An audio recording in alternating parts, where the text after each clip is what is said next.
पहला सुख निरोगी काया, अर्थात संसार का जो सबसे बड़ा सुख माना गया है वह स्वस्थ शरीर को माना गया है। बिना स्वस्थ शरीर के संसार के और किसी भी तरह के सुखों की कल्पना नहीं की जा सकती। मैं आपका शुभचिंतक ज्योति भाई और गांव की नई आवाज़ यूट्यूब चैनल पर आपका स्वागत है।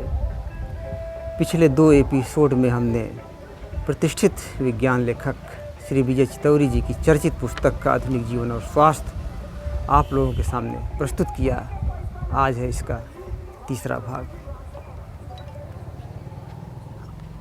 आहार या भोजन हमारा जीवन आधार है, न केवल मानव के लिए वरन हर प्राणी के लिए। भोजन हमें स्वस्थ रखता है, कार्य करने के लिए शक्ति देता है, शरीर का विकास करता है।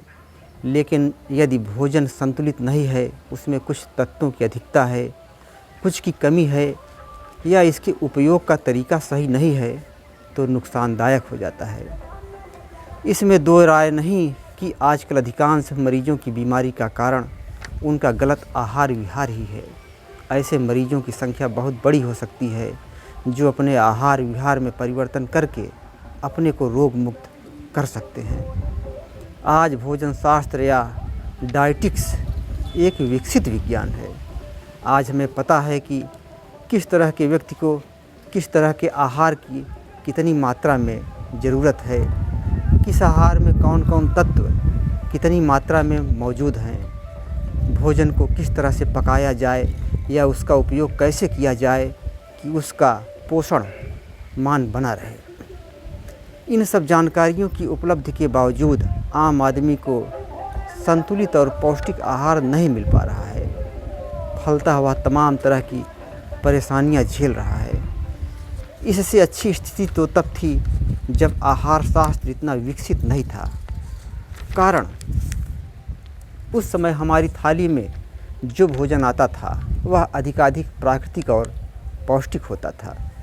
हमारे पूर्वज भोजन के तत्वों कार्बोहाइड्रेट, प्रोटीन, वसा, विटामिन और खनिज लवणों से भले ही अपरिचित रहे हों, लेकिन भोजन के लिए उन्होंने जिन अनाजों, फलों व सब्जियों का चुनाव किया था वे एकदम विज्ञान सम्मत थे।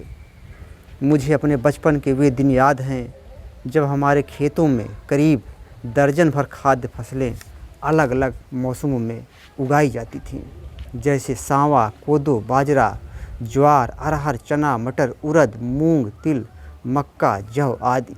यही स्थिति साग सब्जियों और फलों की थी। हरित क्रांति के बाद आज स्थिति काफ़ी बदल गई है। नई पीढ़ी के लोगों ने सांवा, काकुल जैसी फसलें देखी ही नहीं।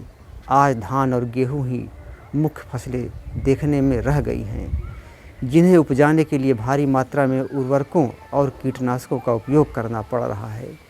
हरी साग सब्जियों का प्रचलन जरूर बढ़ा है, लेकिन उसी अनुपात में उन पर कीटनाशकों का उपयोग भी बढ़ा है।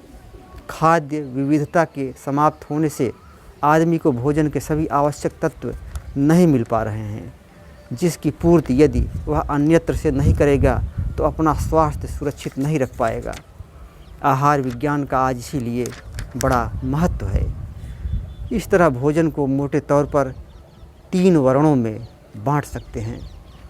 पहला, ऊर्जा उत्पादक आहार। इस तरह के आहार में ज़्यादातर मीठे खाद्य पदार्थ एवं मीठे फल और अनाज आदि आते हैं, जैसे सभी मीठे फल, गन्ना, गुड़, शहद, खजूर, गेहूं, बाजरा, मक्का आदि।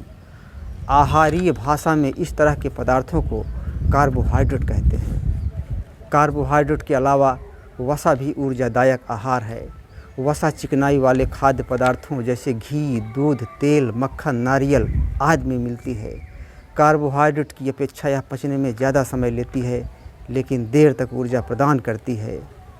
थका मांदा व्यक्ति घर पहुंचकर जब थोड़ा गुड़ खाकर पानी पी लेता है तो वह तुरंत स्फूर्ति का अनुभव करता है, लेकिन तेल, घी आदि खाने के बाद ऐसा नहीं होता। वसा में एक खास बात यह भी है कि यह शरीर में जमा रहती है और शरीर की आवश्यकता अनुसार पचकर ऊर्जा प्रदान करती है। उपवास के समय जब व्यक्ति भोजन नहीं करता, वसा ही शरीर को ऊर्जा देती है। दूसरा, शरीर निर्माता आहार। पोषण विज्ञान की भाषा में वह तत्व जो शरीर के निर्माण, विकास और टूट फूट की मरम्मत को ठीक करता है, प्रोटीन कहलाता है। प्रोटीन की ज़्यादा ज़रूरत बच्चों और किशोरों को होती है, क्योंकि इनके शरीर का तेज़ी से विकास हो रहा होता है।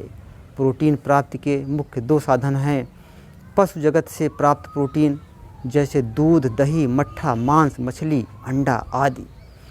दूसरा, वनस्पति जगत से प्राप्त प्रोटीन जैसे चना, मटर, मूंग, मसूर, सोयाबीन, मूंगफली आदि। पोषण शास्त्रियों के अनुसार पशु जगत से प्राप्त प्रोटीन की अपेक्षा वनस्पति जगत से प्राप्त प्रोटीन उच्च कोटि का होता है। यह जल्दी पचता है। शाकाहारी देश होने के कारण हमारे यहाँ ज़्यादातर दालों का ही उपयोग होता है। चिकित्सक दोनों प्रकार के प्रोटीन को मिला जुला कर प्रयोग करने पर बल देते हैं। तीसरा, संरक्षक आहार। शरीर को रोगों से सुरक्षित करने वाला आहार संरक्षक आहार कहलाता है। इस श्रेणी में ज़्यादातर फल और हरी तरकारियाँ आती हैं। पोषण शास्त्र के अनुसार विटामिन और खनिज लवण वाले आहार संरक्षक आहार होते हैं। इनका विस्तृत विवरण आगे दिया जाएगा। उपरोक्त विवरण से यह बात स्पष्ट हुई कि हमारे संतुलित भोजन में निम्न 5 तत्व होने आवश्यक हैं: प्रोटीन, कार्बोहाइड्रेट, वसा, विटामिन और खनिज लवण। धन्यवाद।